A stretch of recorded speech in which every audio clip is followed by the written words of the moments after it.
voice is, by definition, a strong woman. Women are like tea bags. We don't know our true strength until we're in hot water. We all know the best conversations happen in the ladies' room. Yeah.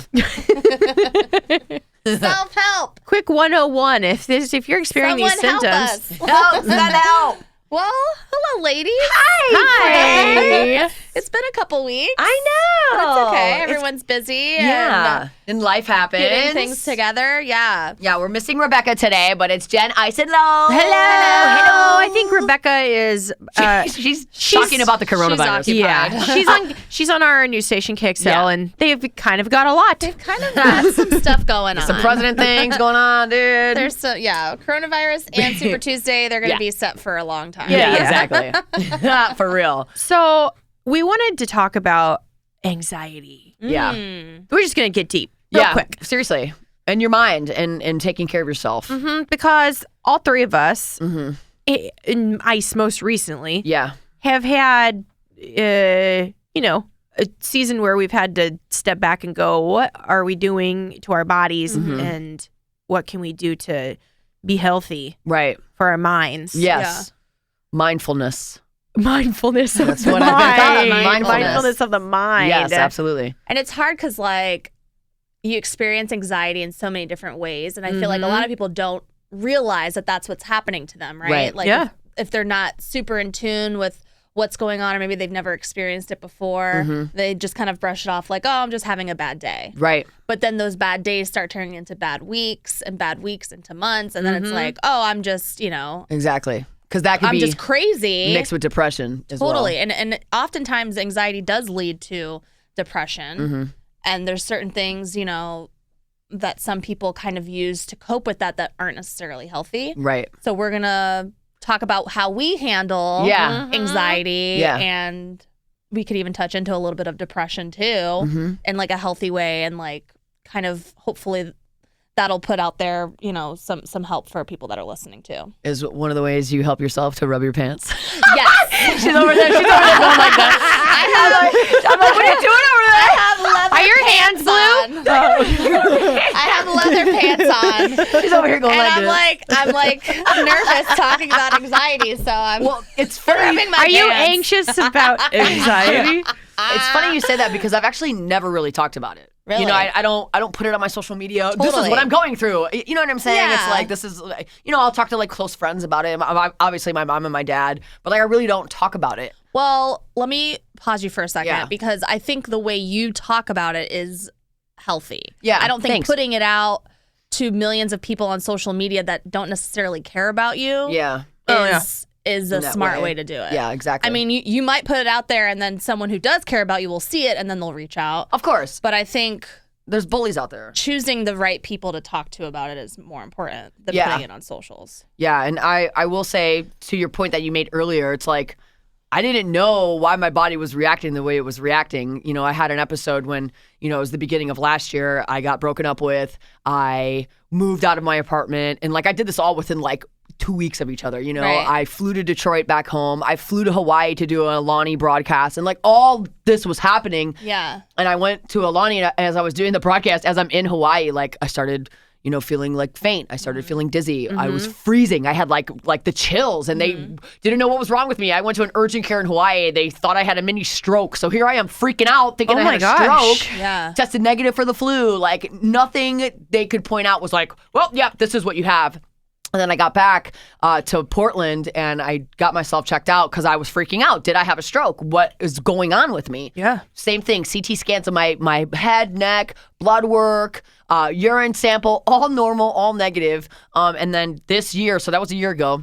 This year, in the beginning of the year, I did the same kind of stuff to myself. I started the year off with an improv class. I took a voiceover class. I flew to New York City. You know what I'm saying? I was just gung-ho, Yeah. go, go, go, go. And the same kind of was happening to me physically. Symptoms, headache, body aches, the chills. Never had a fever. No sore throat. So Yeah. people listening, well, maybe you got the coronavirus. No, I don't. No, I don't. I did the same kind of tests, got everything done. Everything was normal. Everything was fine. And then finally, I went to my primary care doc, and she's kind of like a holistic doctor, which I love that about her. And we kind of just talked about connecting the dots from that first time that happened to me in Hawaii to now this time that I had no explanation as to why it happened to me. And I'm like, I put myself through a lot. I worry about a lot of stuff, and I put so much pressure on me to where I'm doing it to myself. And it's the root of it, in my eyes, that makes the most sense is anxiety and stress. Yeah. And so, yeah, now that I've like acknowledged it and know kind of for myself that's what it is, I feel like I'm more in control now of how to control it. Totally. You know? So what have you been doing to like combat that now that you can now that you've identified? Yeah. Like what? I mean, it's been a lot.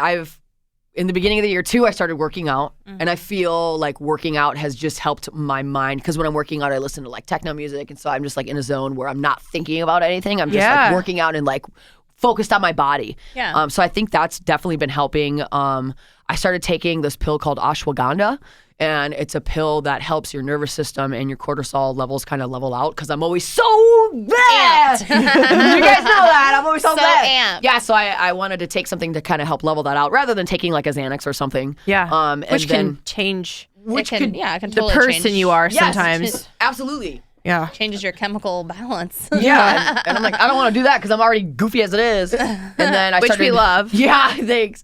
And then I started doing meditation at night as well, which I was just telling you guys before we started the podcast is like that. I fall asleep every time I listen to that, so I think it helps just like at the end of the day, Relax your mind. relax my mind. Don't think about dumb stuff. Yeah. Who cares? You know what I'm saying? Like the world is still going to go on. Yeah. And so, and I feel like you, Jen, had this similar experience. Like when you said you were, before you got married and you were in college, I did. you kind of had what I experienced. I had an episode that lasted for days, like in the hospital, couldn't figure out what was going on with me. And they were doing all kinds of weird stuff. Like I said, the spinal tap. Yeah. And like testing for brain tumors, like Right. all of this stuff. Because I was just my whole body was in this severe pain. And they were like, there is nothing wrong with you. And Yeah. you're 21 years old and you're healthy as, a buck. Like what? Yep. What's going on? What is going on? And couldn't figure it out. And at the time, like, had no idea because I'd never really experienced anxiety at that point. Because, I mean, this was 10 years ago where high school and college kids at that time were not, like, going through things. Like, we were just being stupid. Yeah. Going to school dances and being in whatever, like, clubs we were in. And, like, We had no real responsibilities. No. Nothing really to worry about. no, not at all. We were just kind of dipping our toe into the thing we call life. Right. Yeah. Right. And so I was like, what? We didn't really know, but kind of went back to normal and went on with life. And it didn't really spring back up until after I had my son, Bridger.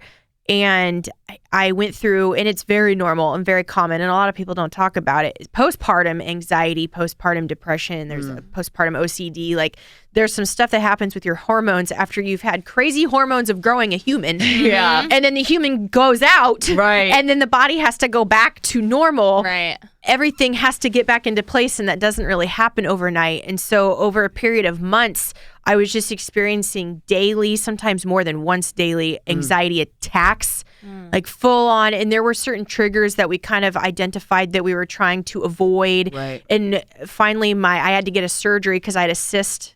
And I got that surgery like 8 weeks after I gave birth. Oh, wow. And apparently I went through like a complete kind of sort of psychotic breakdown, like as they were gonna wheel me back to do the surgery. Right. And so they had to sedate me Oh my gosh. in order to put me out to do the surgery, and then sedate me when I rewoke back up because I was such in a panic.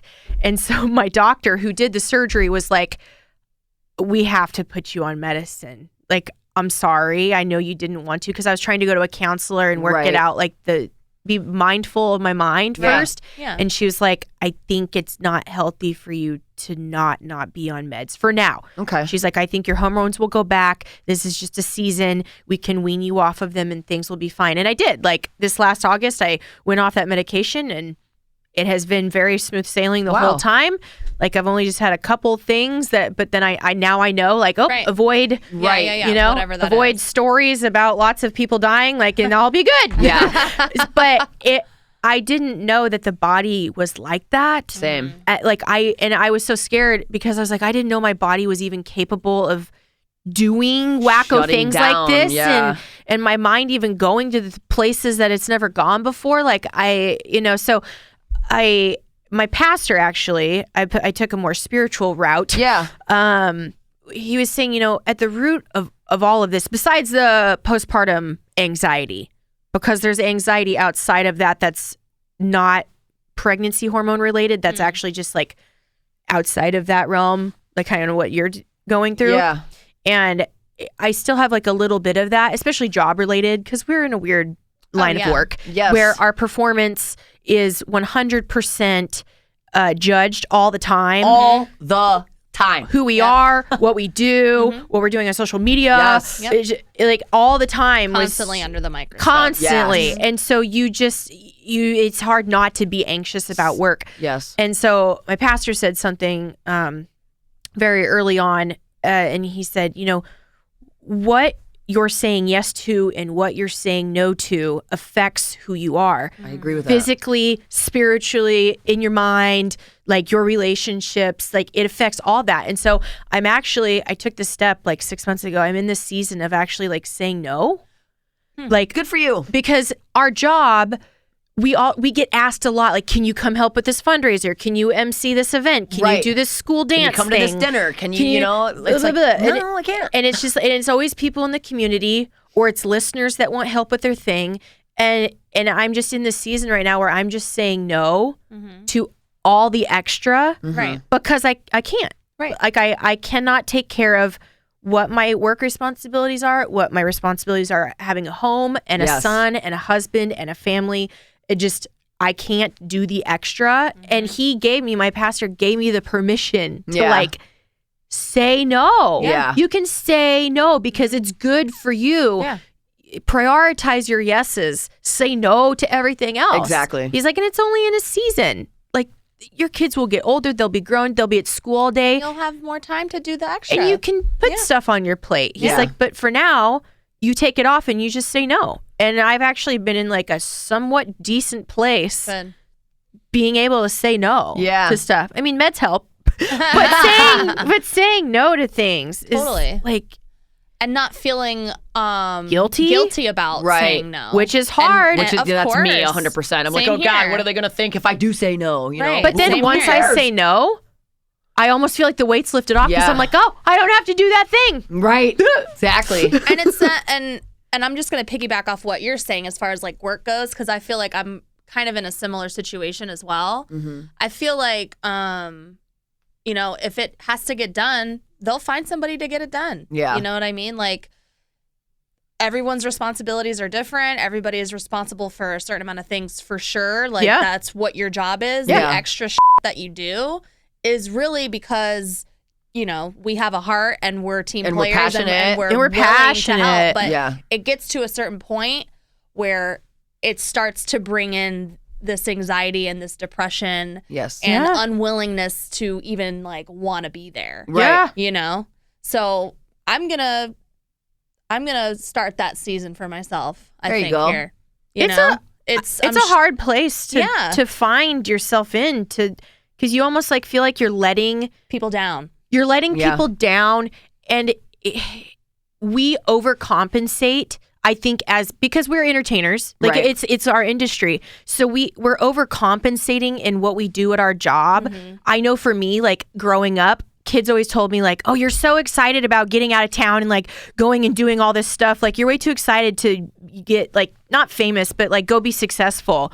Like we don't go do that here. And so it was like my goal unfortunate. to like get Yeah. out and go prove them that like Yeah. I can do it. I can do it. And Yeah. so I did do it, but I think I've been overcompensating for years for all of the wrong people. Right. To And keep not for you. and not for Or me. your family. And like, why am I even doing all of this? And so finally, like, even in a place of work, being like, why am I even caring? Like, why? No. No. I don't care about you. We were 18. You're an asshole. Like, why am I still proving give to you that I did it? I Yeah. did it. yeah, I did it, and I'm killing it. It's funny Dead. because I had this conversation with my sister about like feeling worthy and valued, and feeling like your parents are proud of you or the people that you care Yeah. about are proud of you and stuff. But at the end of the day, it's like you have to make yourself proud. You know what I'm saying? Like if you're not doing it for yourself, then why are you doing Why? it in general? in the first place. You know what I mean? Like you can't do things to like make other people happy. Like you want to do things to make yourself happy.